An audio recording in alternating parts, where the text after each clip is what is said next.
আলাইকুম। অবশেষে শাহজালালে যাত্রী হট্টগোল, গালিগালাজ ও উত্তেজনা এটার ব্যাখ্যা দিয়েছে বেবিসোক। আমি একটু নিউজ থেকে পড়ি, এখানে খুব টুইস্ট আছে নিউজে।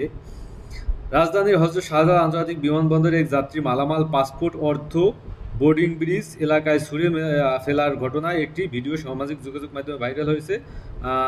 এই ভিত্তিতে নতুন একটি ব্যাখ্যা নিয়ে আসছে বেবিসোক।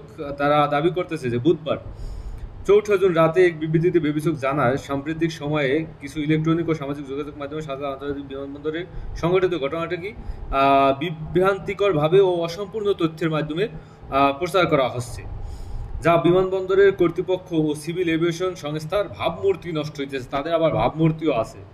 যাই হোক, এ বিষয়ে সঠিক তথ্য, ঘটনার পূর্ণাঙ্গ বিবরণ উপস্থাপন করে বেবিসোক জানায়, ৪ জুন রাত ১:৩৬ বোর্ডিং ব্রিজ ৬-এ নিয়মিত নিরাপত্তা রাউন্ডের সময় দেখা যায় যে মালয়েশিয়া এয়ারলাইন্সের ফ্লাইট MH196 যাত্রী মোহাম্মদ তুহিন আলী অশ্লীল ভাষায় চিৎকার ও গালিগালাজ করছেন। কোনো কারণ ছাড়াই সে অশ্লীল ভাষায় গালিগালাজ ও চিৎকার করতেছেন তাদের ব্যাখ্যা অনুযায়ী।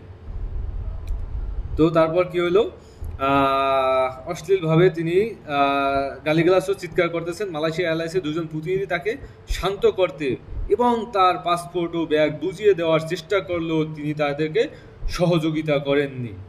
উক্ত যাত্রী তার মালামাল, পাসপোর্ট ও অর্থ মালয়েশিয়ান রিঙ্গিত বোর্ডিং ব্রিজ এলাকায় ছুঁড়ে ফেলেন। নিজের মা-বাবাকে তিনি অশ্লীল মন্তব্য করতে থাকেন।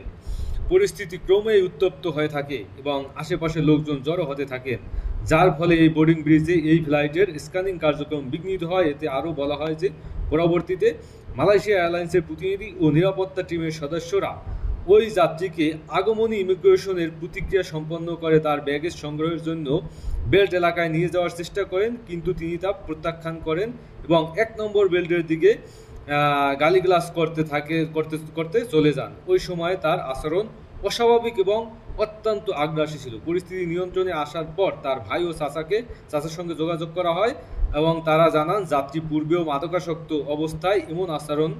যাই হোক, তার ভাই এবং চাচাকে জানানো হয় এবং তার ভাই এবং চাচা নাকি তাদের সাথে বলছে যে এই যাত্রী এমনিতে একটু মাদকাসক্ত এবং আচরণ তিনি আগেও এরকমের ঘটনা ঘটাইছেন।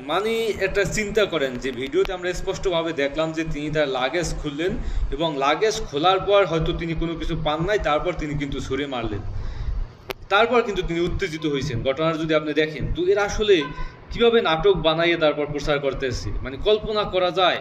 চুরি করেও শিকার যাইতেছে না, এই হইল অবস্থা। তো আমরা আসলে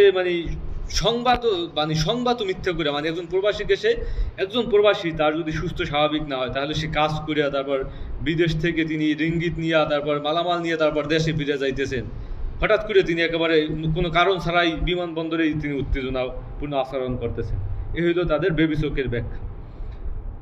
কল্পনা করেন আপনি জাস্ট যে আমরা আসলে প্রবাসীদের সম্মান পাওয়া তো দূরের কথা, এখন জাস্ট আমাদের মালামাল চুরিও করতেছে এবং আমাদেরকে চোরও বানাই দিতেছে, আমাদেরকে পাগল বানাই দিতেছে, আমাদেরকে মাদকাসক্ত বানাই দিতেছে, যেটা দীর্ঘদিন যাবৎ আমরা দেখে আসছি বিভিন্নভাবে বিভিন্ন এলাকায় বিভিন্ন রাজনৈতিক মতাদর্শে কিন্তু এই কাজগুলো হইতো, যে ও মুখ দল করে ওকে মাদকাসক্ত বানাইয়া তারপর পুলিশে ধরাই দেয়, বা ওর কাছে টাকা পয়সা আছে ওকে মাদকাসক্ত বানাইয়া তারপর ও টাকা পয়সা লুট কর। এই আচরণ আমরা দেখছি সেই বিভিন্ন জায়গায় বিভিন্ন পেপার পত্রিকায় পড়ছি। এখন শেষমেশ আমাদের প্রবাসীদেরকে তারা মাদকাসক্ত বানাই দিতেছে। এখন এই যে যিনি প্রবাসী, হয়তো কিছুদিন পর তিনিও লাইভে আসবেন বা কোনো না কোনো সাক্ষাৎকার তিনি দিবেন, তাকে অবশ্যই বাংলাদেশের মিডিয়ারা খুঁজে বের করবে। আমরা তাদের কাছ থেকে তার ব্যক্তির কাছ থেকে যিনি এই হয়রানির শিকার হয়েছেন, যিনি উত্তেজিত হয়েছেন, তার একটা সাক্ষাৎকার দেখতে চাই। আপনাদের ভিতরে কারো ভিডিওটা শেয়ার করবেন, যদি কারো আপনার এই ভাইয়ের সাথে পরিচিত হয় বা পরিচয় থেকে থাকে, বিশেষ করে মালয়েশিয়ার প্রবাসী ভাইদেরকে বলবো, তাহলে অবশ্যই তার সাথে যোগাযোগ করার চেষ্টা করবেন। তার কথা আমরা শুনতে চাই, তার সাক্ষাৎকার আমরা নিতে চাই, তার মুখ থেকে জানতে চাই যে আসলে প্রকৃত ঘটনা কি।